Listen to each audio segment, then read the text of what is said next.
अजित पवार महागाथा भाग 1 बालपण आणि राजकीय पाया. अजित अनंतराव पवार यांचा जन्म 22 जुलै 1959 रोजी. त्यांचे वडील अनंतराव पवार हे शांत स्वभावाचे आणि शिस्तप्रिय होते. अनंतराव हे ज्येष्ठ नेते, शरद पवार यांचे थोरले बंधू, शेती आणि मातीशी नातं. अजितदादांचे प्राथमिक शिक्षण ग्रामीण भागात झाल्यामुळे त्यांना शेतीची आणि शेतकऱ्यांच्या प्रश्नांची जवळून जाण होती. बालपणापासूनच त्यांच्यावर कष्टकरी वातावरणाचे संस्कार झाले. त्यांचे वडील चित्रपट व्यवसायात असले तरी अजितदादांचे मन मात्र शेती आणि समाजकारणात अधिक रमत होते. शिक्षणासाठी मुंबईला प्रयाण. पुढील शिक्षणासाठी ते मुंबईला आले. मुंबईच्या सिडनहॅम कॉलेजमधून त्यांनी आपले शिक्षण पूर्ण केले. मुंबईतील वास्तव्यात त्यांनी राज्याची राजधानी, तेथील प्रशासन आणि वेगवान जीवन जवळून अनुभवले. हेच अनुभव पुढे त्यांना प्रशासकीय निर्णय घेताना कामी आले. शरद पवारांचे मार्गदर्शन. वडील अनंतराव यांच्या निधनानंतर अजितदादांची जबाबदारी खऱ्या अर्थाने त्यांचे काका शरद पवार यांनी घेतली. शरद पवारांच्या सावलीत राहून त्यांनी राजकारणाचे अते ज्ञ गिरवले. मात्र त्यांना केवळ पवारांचे पुतणे म्हणून ओळखले जाणे आवडत नव्हते. त्यांना स्वतःचे कर्तृत्व सिद्ध करायचे होते. सहकारी चळवळीतून उदय. अजित पवारांच्या राजकीय कारकिर्दीची खरी सुरुवात सहकार क्षेत्रातून झाली. 1982 मध्ये एका साखर कारखान्याच्या संचालक पदापासून त्यांनी कामाला सुरुवात केली. 1991 मध्ये पुणे जिल्हा मध्यवर्ती सहकारी बँकेच्या PDCC अध्यक्षपदी त्यांची निवड झाली. या बँकेला आर्थिक शिस्त लावण्याचे मोठे श्रेय अजितदादांना दिले जाते. लोकसभेचा पहिला आणि शेवटचा विजय 1991 मध्ये त्यांनी बारामती लोकसभा मतदारसंघातून निवडणूक लढवली आणि ते मोठ्या मताधिक्याने निवडून आले. पण त्याचवेळी केंद्रात संरक्षण मंत्री झालेल्या शरद पवारांच्या राज्याच्या राजकारणात परतण्यासाठी बारामतीची जागा हवी होती. अजितदादांनी एका क्षणाचाही विचार न करता आपल्या खासदारकीचा राजीनामा दिला. इथूनच त्यांच्या त्यागाची आणि निष्ठेची चर्चा सुरू झाली. एक वैशिष्ट्य म्हणजे अजित पवार हे त्यांच्या पहिल्या राजकीय पदापासूनच कडक शिस्त आणि स्पष्ट वक्तेपणा यासाठी ओळखले जाऊ लागले. सकाळी लवकर कामाला सुरुवात करण्याची त्यांची सवय त्याच काळात जडली. इथे अजित पवार यांच्या राजकीय प्रवासावरील मालिकेतील भाग 2 आहे. या भागात आपण त्यांचा राजकारणातील प्रवेश आणि प्रशासनाचा वाघ म्हणून त्यांची ओळख कशी निर्माण झाली हे पाहणार आहोत. राज्य मंत्रिमंडळात प्रवेश आणि प्रशासनावरील पकड. 1991 मध्ये लोकसभेचा राजीनामा दिल्यानंतर अजित पवार पूर्णपणे महाराष्ट्राच्या राजकारणात सक्रिय झाले. इथूनच त्यांच्या खऱ्या प्रशासकीय कारकिर्दीला सुरुवात झाली. विधानसभेतील एंट्री. 1991 मध्ये झालेल्या विधानसभा पोटनिवडणुकीत अजित पवार बारामतीतून निवडून आले. त्यानंतर 1995, 99, 2004, 9, 14 आणि 19 अशा सर्व निवडणुकांमध्ये बारामतीकरांनी त्यांच्यावर विश्वास दाखवला. त्यांनी सलग अनेक वेळा विक्रमी मताधिक्याने विजय मिळवला आहे. राज्यमंत्री म्हणून कारकीर्द. सुधाकरराव नाईक यांच्या मंत्रिमंडळात जून 1991 ते फेब्रुवारी 1993 अजित पवारांनी कृषी आणि फलोत्पादन राज्यमंत्री म्हणून शपथ घेतली. तरुण वय असूनही फाईलचा अभ्यास करण्याची त्यांची पद्धत पाहून वरिष्ठ नेतेही थक्क व्हायचे. दादांचा शब्दांचा पक्का स्वभाव. राजकारणात नेते अनेकदा आश्वासने देतात, पण अजितदादांची ओळख शब्दाचा पक्का अशी झाली. काम होणार असेल तर होणार सांगणार, नसेल तर तोंडावून सांगणार नाही होणार. या त्यांच्या स्पष्ट वक्तेपणामुळे अधिकारी वर्गात त्यांचा दरारा निर्माण झाला. जलसंपदा आणि वीज खात्याचा कायापालट. जेव्हा त्यांच्याकडे जलसंपदा इरिगेशन खात्याची जबाबदारी आली तेव्हा त्यांनी सिंचन प्रकल्पांना गती दिली. महाराष्ट्रातील धरणे आणि कालव्यांच्या कामात त्यांनी घेतलेले धाडसी निर्णय आजही चर्चेत असतात. वीज खात्याचे मंत्री असताना भारनियमन कमी करण्यासाठी त्यांनी रोवलेली धोरणे महत्त्वाची ठरली. पहाटे 7ची रिपोर्टिंग. अजित पवारांची पवारांची सर्वात मोठी ओळख म्हणजे त्यांची वेळ. मंत्रालयात किंवा दौऱ्यावर असताना ते सकाळी 7 वाजता कामाला सुरुवात करतात. एखादा प्रकल्प रखडला असेल तर ते थेट घटनास्थळी जाऊन अधिकाऱ्यांची शाळा घेतात. या शिस्तीमुळेच त्यांना कठोर प्रशासक म्हटले जाते. अजित पवारांच्या कामाची पद्धत: फाईलवर प्रत्येक फाईल वाचूनच त्यावर सही करणे, फॉलोअप, दिलेल्या कामाचा पाठपुरावा स्वतः करणे, थेट संवाद, सामान्यांच्या तक्रारी ऐकण्यासाठी जनता दरबार भरवणे. येथे अजित पवार यांच्या राजकीय प्रवासावरील मालिकेतील भाग 3 आहे. या भागात आपण त्यांचा उपमुख्यमंत्री पदापर्यंतचा प्रवास आणि पुणे जिल्ह्याचा कायापालट करण्यात त्यांचा असलेला सिंहाचा वाटा पाहणार आहोत. भाग 3: मुख्यमंत्री पद आणि पुण्याचा ब्रँड. 2000च्या दशकात अजित पवार हे राष्ट्रवादी काँग्रेसमधील दुसऱ्या फळीतील सर्वात मोठे नेते म्हणून समोर आले. त्यांच्या कामाचा धडाका आणि संघटनात्मक कौशल्यामुळे त्यांना राज्याचे उपमुख्यमंत्री पद मिळाले. पहिल्यांदा उपमुख्यमंत्री 2010. नोव्हेंबर 2010 मध्ये अजित पवार पहिल्यांदा महाराष्ट्राच्या उपमुख्यमंत्रीपदी विराजमान झाले. छगन भुजबळ यांच्यानंतर पक्षाची धुरा त्यांनी समर्थपणे सांभाळली. त्यांनी केवळ पदाचा उपभोग घेतला नाही, तर अर्थ मंत्रालय सांभाळताना राज्याच्या तिजोरीवर आपली मजबूत पकड निर्माण केली. पुण्याचे पालकत्व. अजित पवार आणि पुणे हे एक समीकरण बनले. पुण्याचे पालकमंत्री म्हणून त्यांनी शहराचा चेहरामोहरा बदलण्यासाठी अनेक महत्त्वाकांक्षी प्रकल्प हाती घेतले.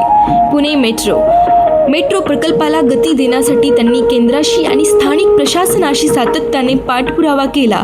रस्ते आणि उड्डाणपूल, पुण्यातील ट्रॅफिकची समस्या सोडवण्यासाठी चांदणी चौक प्रकल्प असो वा हडपसर कात्रज भागातील उड्डाणपूल, दादांच्या नियोजनाची छाप तिथे दिसते. पिंपरी चिंचवडचा विकास. पिंपरी चिंचवड महापालिकेत राष्ट्रवादीची सत्ता असताना त्यांनी या शहराला बेस्ट सिटी बनवण्यासाठी कडक शिस्तीत काम करून घेतले. प्रशासनावरील पकड आणि बजेट. अर्थमंत्री म्हणून काम करताना त्यांनी राज्याचा अर्थसंकल्प मांडण्याची नवीन शैली आणली. योजनांसाठी निधी देताना तो खर्च होतोय की नाही यावर त्यांचा वचक असायचा.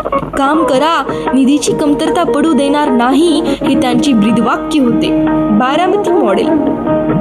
अजित पवारांनी बारामतीला जागतिक दर्जाच्या सोयीसुविधा मिळवून दिल्या. तिथल्या विद्या प्रतिष्ठानची शैक्षणिक संकुले, कृषी विज्ञान केंद्र आणि चकाचक रस्ते हे त्यांच्या व्हिजनरी नेतृत्वाचे प्रतीक मानले जातात. नियोजन हाच त्यांचा मंत्र. मग ते पंढरपूरची वारी असो किंवा कोरोना काळातील व्यवस्थापन, अजितदादांच्या नियोजनाकडे सर्वच पक्ष आदराने पाहतात. संकट काळात सकाळी 7 वाजता रस्त्यावर उतरून आढावा घेणारा नेता म्हणून त्यांची प्रतिमा अधिक कडक झाली. एक किस्सा सांगते. एकदा पुण्यात एका पुलाचे काम रखडले होते. अजित पवारांनी पहाटे 5 वाजता जाऊन तिथे पाहणी केली आणि संबंधित ठेकेदाराला तिथल्या तिथे कडक सूचना दिल्या. अवघ्या काही दिवसांत त्या कामाचा वेग दुप्पट झाला. इथे अजित पवार यांची राजकीय प्रवासावरील मालिकेतील भाग 4. हा भाग महाराष्ट्राच्या राजकीय इतिहासातील सर्वात वादग्रस्त आणि थरारक वळणाबद्दल आहे. तो पहाटेचा शपथविधी. 2019 राजकीय भूकंप आणि पहाटेचा शपथविधी. 2019ची विधानसभा निवडणूक महाराष्ट्राच्या राजकारणाला पूर्णपणे बदलून टाकणारी ठरली. या काळात अजित पवारांनी घेतलेल्या एका निर्णयाने संपूर्ण देशाला आश्चर्याचा धक्का दिला. विधानसभा निवडणुकीचा निकाल 2019 मध्ये भाजप आणि शिवसेना युतीला बहुमत मिळाले होते, तर राष्ट्रवादी आणि काँग्रेस विरोधी पक्षात होते. मात्र मुख्यमंत्री पदावरून शिवसेना आणि भाजपमध्ये वाद झाला आणि युती तुटली. राज्यात राष्ट्रपती राजवट लागू झाली. 23 नोव्हेंबर 2019 पहाटेची ती वेळ. कोणालाही कल्पना नसताना 23 नोव्हेंबरच्या पहाटे राजभवनातून एक बातमी आली. देवेंद्र फडणवीस यांनी मुख्यमंत्री म्हणून आणि अजित पवार यांनी उपमुख्यमंत्री म्हणून शपथ घेतली. वेळ सकाळी साधारण 8 वाजता. ही बातमी टीव्हीवर झळकली. परिणाम, राष्ट्रवादी काँग्रेसमध्ये मोठी खळबळ उडाली. शरद पवारांनी या निर्णयाला आपला पाठिंबा नसल्याचे स्पष्ट केले. 80 तासांचे सरकार हे सरकार केवळ 80 तास टिकले. शरद पवारांच्या मध्यस्थीनंतर आणि राष्ट्रवादीच्या आमदारांनी पुन्हा शरद पवारांकडे परतण्याचा निर्णय घेतल्यामुळे अजित पवारांना आपल्या पदाचा राजीनामा द्यावा लागला. या घटनेमुळे अजित पवारांच्या राजकीय प्रतिमेवर आणि त्यांच्या पक्षनिष्ठेवर मोठी प्रश्नचिन्ह उपस्थित केली गेली. महाविकास आघाडीत पुनरागमन. राजीनामा दिल्यानंतर अजितदादा पुन्हा राष्ट्रवादीत परतले. त्यांनी घरवापसी केली. थोड्याच दिवसात शिवसेना, राष्ट्रवादी आणि काँग्रेसचे महाविकास आघाडी सरकार सत्तेवर आले आणि अजित पवार पुन्हा एकदा राज्याचे उपमुख्यमंत्री झाले. बंड की व्यथा. या पहाटेच्या शपथविधीबद्दल आजही अनेक तर्कवितर्क लावले जातात. काहींच्या मते हे भाजपला सत्तेपासून दूर ठेवण्यासाठी केलेली खेळी होती, तर काहींच्या मते ही अजितदादांची स्वतःची राजकीय महत्त्वाकांक्षा होती. मात्र या घटनेने हे सिद्ध केले की अजित पवार हे राजकारणात काहीही अशक्य करू शकतात. येथे अजित पवार यांच्या राजकीय प्रवासावरील मालिकेतील भाग 5 आहे. या भागात आपण कोरोना या जागतिक संकटाच्या काळात अजित पवारांनी एक प्रशासक म्हणून कशा प्रकारे परिस्थिती हाताळली याचा आढावा घेऊया. कोरोना काळ आणि अजित पवारांची प्रशासकीय कणखरता.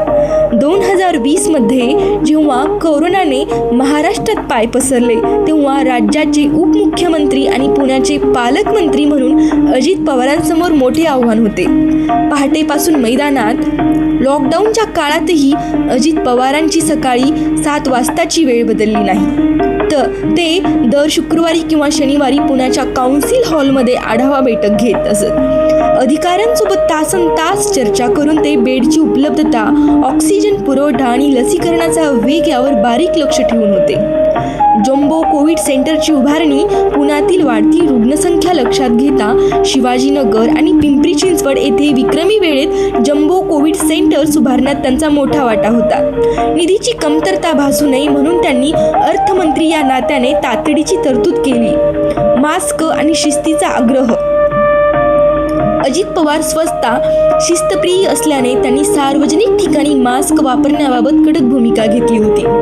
अनेकदा बैठकीत मास्क व्यवस्थित न लावणाऱ्या अधिकाऱ्यांची किंवा कार्यकर्त्यांची ते जागेवरच कानउघाडणी करत असत. शिस्त पाळली तरच आपण या संकटातून बाहेर पडू हा त्यांचा स्पष्ट संदेश होता. आरोग्य यंत्रणेचे बळकटीकरण. कोरोना काळात राज्यातील आरोग्य व्यवस्था अपुरी पडत होती. अजितदादांनी नवीन रुग्णवाहिकांची खरेदी, ग्रामीण भागातील प्राथमिक आरोग्य केंद्रांचे सक्षमीकरण आणि डॉक्टरांच्या भरती प्रक्रियेला वेग दिला. औषधांचा काळा बाजार रोखण्यासाठी त्यांनी प्रशासनाला विशेष अधिकार दिले होते. अर्थचक्र चालू ठेवण्याचे आव्हान. लॉकडाऊनमुळे राज्याची अर्थव्यवस्था थंडावली होती. अशा परिस्थितीत त्यांनी राज्याचा महसूल वाढवण्यासाठी आणि सरकारी कर्मचाऱ्यांचे पगार वेळेवर करण्यासाठी कसरत केली. आरोग्याला प्राधान्य देताना भूक मारली जाणार नाही याची काळजी त्यांनी घेतली. अजितदादांची एक आठवण. कोरोना काळात एकदा अजित पवारांना स्वतःला संसर्ग झाला होता. तरीही ब्रीच कँडी रुग्णालयातून ते फोनद्वारे राज्याच्या आणि पुण्याचा आढावा घेत होते.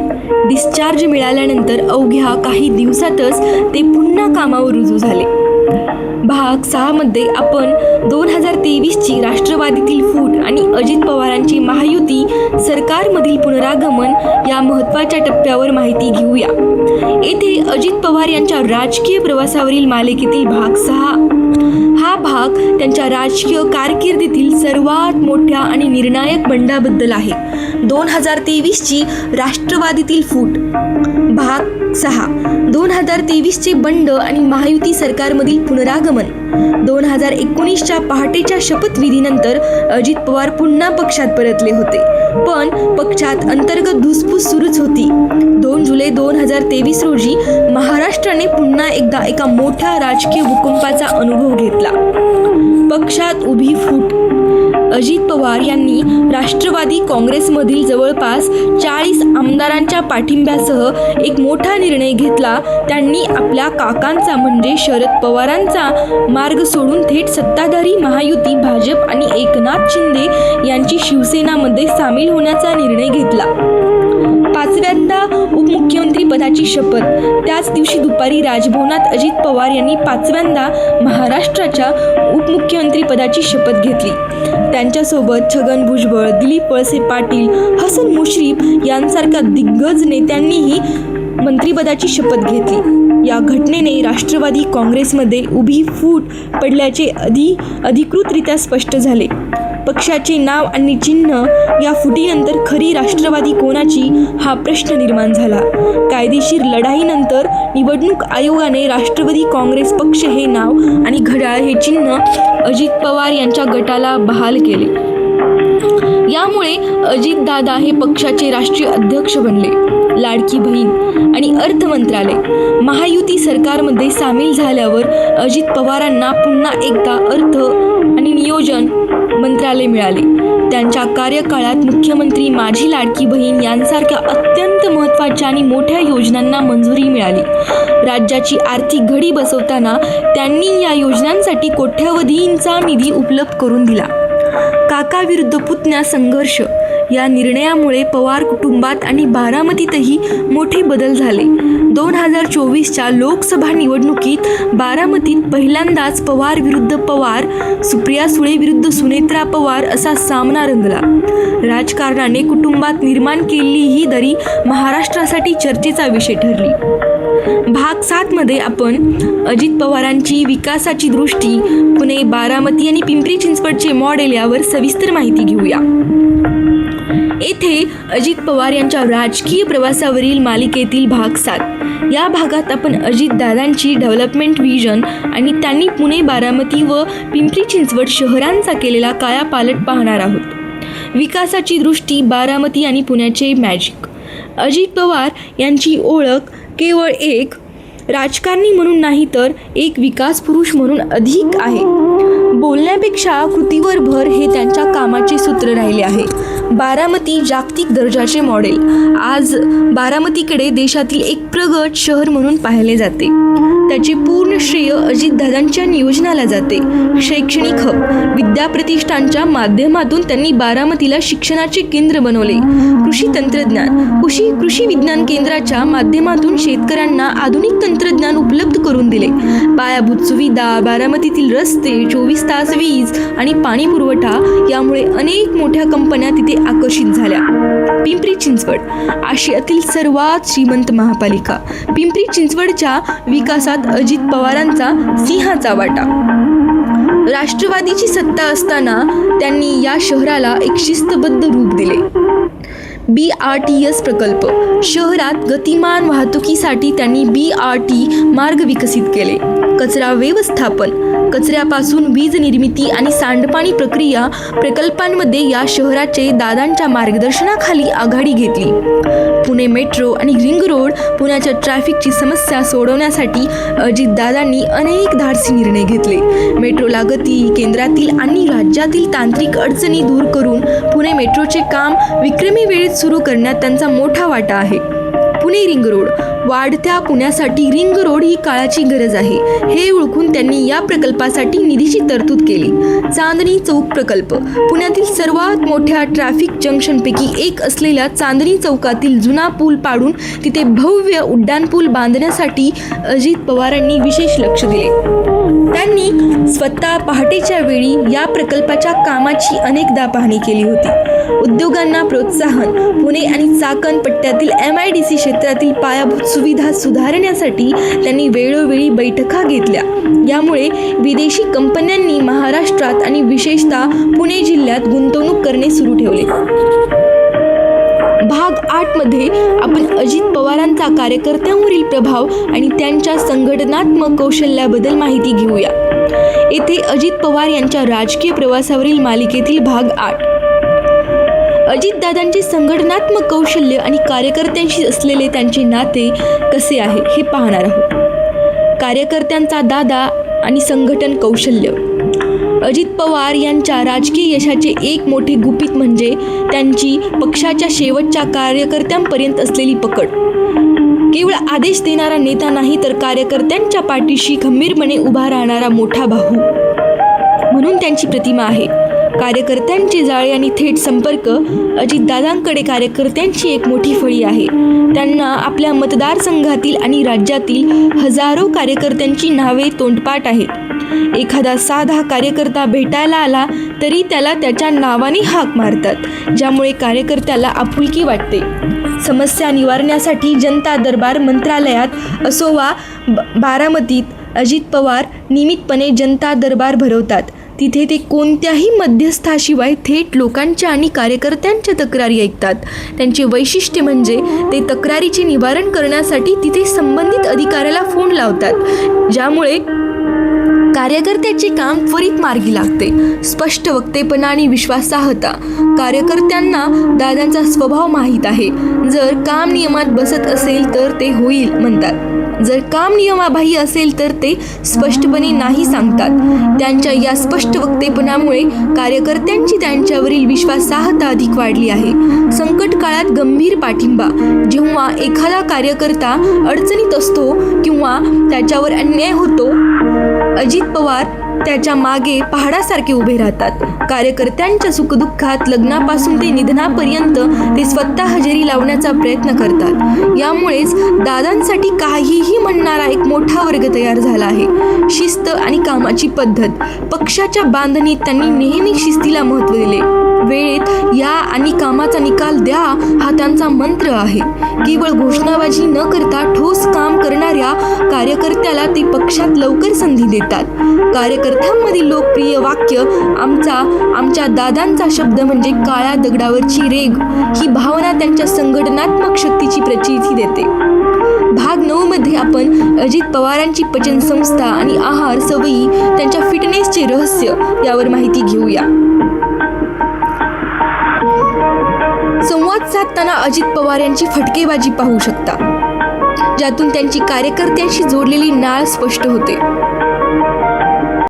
या भागात आपण राजकारणापलीकडचे अजितदादा म्हणजे त्यांची जीवनशैली, फिटनेस आणि शिस्त पाहणार आहोत. 70कडे झुकले तरी विशीची ऊर्जा, फिटनेसचे रहस्य. अजित पवार हे सध्या 66 वर्षांचे आहेत, पण त्यांची काम करण्याची ऊर्जा एखाद्या तरुणालाही लाजवेल अशी आहे. अनेक दशकांपासून त्यांनी एक कडक दिनचर्या पाळली आहे, जी त्यांच्या यशाचे एक मोठे कारण मानले जाते. पहाटेची शिस्त. अजितदादांचा दिवस पहाटे 4:30 ते 5च्या दरम्यान सुरू होतो. जेव्हा अर्धे जग झोपलेले असते, तेव्हा दादांचे वाचन किंवा दिवसाच्या कामाचे नियोजन सुरू झालेले असते. सकाळी 7 वाजेपर्यंत ते तयार होऊन लोकांच्या भेटीगाठी किंवा दौऱ्यासाठी बाहेर पडतात. व्यायामाचे सातत्य.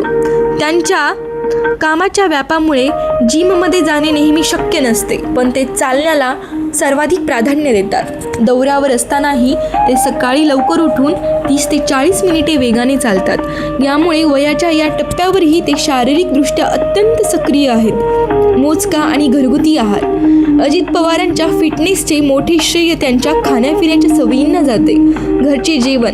ते शक्यतो बाहेरचे तेलकट किंवा मसालेदार पदार्थ खाणे टाळतात. मर्यादित साखर. गोड पदार्थांपासून ते लांब राहणे पसंत करतात. साधेपणा. जेवणात प्रामुख्याने पालेभाज्या, भाकरी आणि साध्या वरणाचा समावेश असतो. व्यसनांपासून दूर. अजितदादांचे वैयक्तिक जीवन अत्यंत स्वच्छ आहे. ते कोणत्याही प्रकारच्या व्यसनांपासून पूर्णपणे दूर आहेत. हीच गोष्ट ते आपल्या कार्यकर्त्यांनाही नेहमी पटवून देतात. शरीर साथ देईल तरच तुम्ही लोकांची कामे करू शकाल, असा त्यांचा सल्ला असतो. वेळेचे चोख व्यवस्थापन. Time management. मानसिक ताण कमी करण्यासाठी ते वेळेचे काटेकोर नियोजन करतात. प्रत्येक कार्यक्रमाला वेळेत पोहोचणे आणि विनाकारण वेळ वाया न घालवणे यामुळे त्यांचे मानसिक आरोग्य उत्तम राहते. कामाच्या तणावाखाली ते शांत राहून निर्णय घेऊ शकतात. याचे कारण त्यांची हीच शिस्त आहे. एक गंमत. मंत्रालयात अधिकारी आणि कर्मचारी सुद्धा अजितदादांच्या वेळेला घाबरून असतात. जर दादांची मीटिंग सकाळी 7ला असेल तर अधिकारी 6:45ला तिथे हजर असतात. आता आपण या मालिकेच्या शेवटच्या भागात पोहोचणार आहोत. शेवटच्या भागात आपण अजित पवारांची भविष्य आणि महाराष्ट्राच्या राजकारणातील त्यांचे स्थान यावर चर्चा करूया. येथे अजित पवार यांच्या राजकीय प्रवासावरील मालिकेतील शेवटचा आणि 10वा भाग आहे. या भागात आपण अजित पवार यांचे अलीकडील काळातील राजकारण आणि महाराष्ट्राच्या इतिहासातील त्यांचे अढळ स्थान पाहणार आहोत. राजकीय भविष्य आणि दादांचा वारसा. अजित पवार यांची राजकीय कारकीर्द ही नेहमीच वादळ आणि संघर्षाने भरलेली राहिली. 2026च्या सुरुवातीपर्यंत त्यांच्या राजकारणाने अनेक नवीन वळणे घेतली होती. 2026 मधील राजकीय स्थिती. 2024च्या विधानसभा निवडणुकीत अजित पवार यांच्या नेतृत्वाखालील राष्ट्रवादी काँग्रेसने महायुतीचा भाग म्हणून मोठे यश संपादन केले होते. ते पुन्हा एकदा राज्याचे उपमुख्यमंत्री आणि अर्थमंत्री म्हणून सक्रिय झाले. 2025 मध्ये त्यांनी 11व्यांदा राज्याचा अर्थसंकल्प सादर करण्याचा मान मिळवला, जो त्यांच्या प्रशासकीय अनुभवाचा पुरावा ठरला. कौटुंबिक समेट आणि नवीन युती. 2026च्या सुरुवातीला महाराष्ट्राच्या राजकारणात एक मोठे वळण पाहायला मिळाले. पुणे आणि पिंपरी चिंचवड महानगरपालिका निवडणुकांसाठी अजित पवार आणि शरद पवार यांच्या दोन्ही गटांनी एकत्र येत संयुक्त जाहीरनामा प्रसिद्ध केला होता. राजकारण बाजूला ठेवून विकासासाठी आणि कार्यकर्त्यांच्या आग्रहाखातर पवार कुटुंबीय पुन्हा एकदा एका मंचावर आलेले दिसले. लाडकी बहीण आणि विकासाचा रथ. अर्थमंत्री म्हणून त्यांनी लाडकी बहीण योजनेचे यशस्वी नियोजन केले, ज्यामुळे राज्यातील महिला वर्गात त्यांची लोकप्रियता वाढली. तसेच पुणे मेट्रो आणि रिंग रोड यांसारख्या पायाभूत सुविधांचे काम 2026 पर्यंत प्रगत टप्प्यावर नेण्यात त्यांनी यश मिळवले. एक दुःखद अंत. 28 जानेवारी 2026. दुर्दैवाने 28 जानेवारी 2026 रोजी बारामतीजवळ झालेल्या एका खासगी विमान अपघातात अजित पवार यांचे अकाली निधन झाले. त्यांच्या निधनामुळे महाराष्ट्राच्या राजकारणातील एक धडाकेबाज, शिस्तप्रिय आणि प्रशासनावर वचक असलेला दादा शांत झाला. या घटनेने संपूर्ण राज्य शोकाकुल झाले. अजित पवारांचा वारसा. अजित पवार हे त्यांच्या कामासाठी कायम स्मरणात राहतील. प्रशासकीय जरब, फाईलवरील बारीक लक्ष आणि वेळेचे पालन. बारामती मॉडेल एका शहराला जागतिक दर्जाच्या सोयीसुविधा कशा द्याव्यात याचे उदाहरण. सामान्यांचा नेता, जनता दरबारच्या माध्यमातून शेवटच्या माणसापर्यंत पोहोचलेला लोकप्रतिनिधी. अजित पवार यांचे नाव महाराष्ट्राच्या राजकारणात स्वर्ण अक्षरांनी कोरले जाईल. उपमुख्यमंत्री पदाचा सर्वाधिक वेळा शपथ घेण्याचा विक्रम असो किंवा पहाटे 7 वाजता कामावर हजर राहण्याची त्यांची जिद्द, अजितदादा हे नाव महाराष्ट्राच्या राजकीय संस्कृतीचा एक अविभाज्य भाग बनले आहे. अजित पवार यांचा संपूर्ण राजकीय प्रवास या व्हिडिओमध्ये आहे. 2026च्या पुणे महानगरपालिका निवडणुकीत घेतलेल्या ऐतिहासिक निर्णयाचा आढावा घेतला आहे. तुम्हाला त्यांच्या कारकिर्दीतील एखाद्या विशिष्ट घटनेबद्दल, उदाहरणार्थ सिंचन प्रकल्प किंवा बारामती विकास,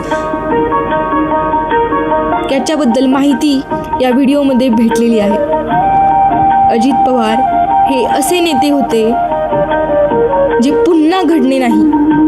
पुन्हा महाराष्ट्राला अजित पवार सारखे नेते भेटणे नाही. अजित पवार हे जनसामान्यांचे दादा होते. ज्यांना बाप नाही त्यांचा बाप होता, ज्यांना भाऊ नाही त्यांचा भाऊ होता, असे होते अजितदादा. आज कितीही त्यांच्या आठवणीमध्ये राहिले तरी त्या आठवणी काही संपणार नाही. आज अजितदादाने अचानक महाराष्ट्राला खूप मोठा धक्का देऊन पोरकं करून गेलं कायमसाठीच.